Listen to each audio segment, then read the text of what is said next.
nag-start naman yung bunga ng ano guys, oh, durian. So ito yung pinakamasarap na durian dito sa amin.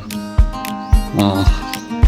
So dito ako sa ano guys, sa ano namin, mga prutas. Oh, sa farm. Yan. Tiningnan ko yung mga prutas dito guys kung may mga bunga na.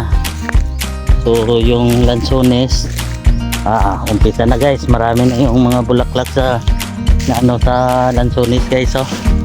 Yan. Marami na. Ito naman mangustin. So yan, mga saging namin. Pahanap tayo ng puso guys, ng saging, para ulamin natin mamaya kung may makita tayo. So ito yung kalawak yung farm dito guys. So yung mangustin guys, marami na ring bulaklak guys, oh. Grabing bulaklak ng mangustin, oh, nag-red-red. So, ang dami. So season naman yata ng prutas ngayon. Grabe. So kainin na naman to. Marami naman tayong prutas na ano dito. Yun guys, may puso guys, oh. Puso ng saging, isa na yan. Pwede na yan i-harvest. Punta tayo dito ng kubo kumbaga. Nahanap ko yung kung saan yun ang itlog yung ko. Kasi dito yung sigaw kanina. Oh. Tutin natin. Sira na yung dito.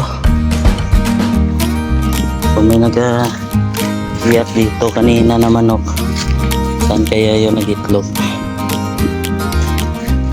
So, grabing dito guys. Walang bunga dito Saan kaya yung manok na dito? Dito yung iyak niya kanina So parang tumalon siya. Saan kaya yun yan? Saan kaya yung nag-itlog? Daming prutas dito guys. So magbunga naman ito. Paldo na naman. So uwi muna tayo guys. Ngayon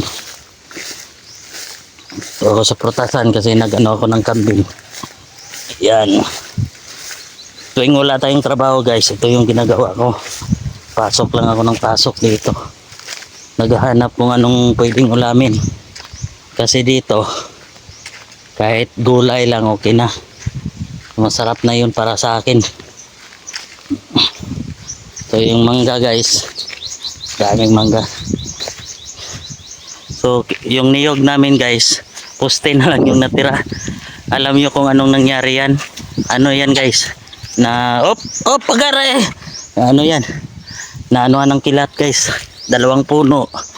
Isang puno din ng lansones ang natamaan ng kilat yan. Grabe. Wala na talaga.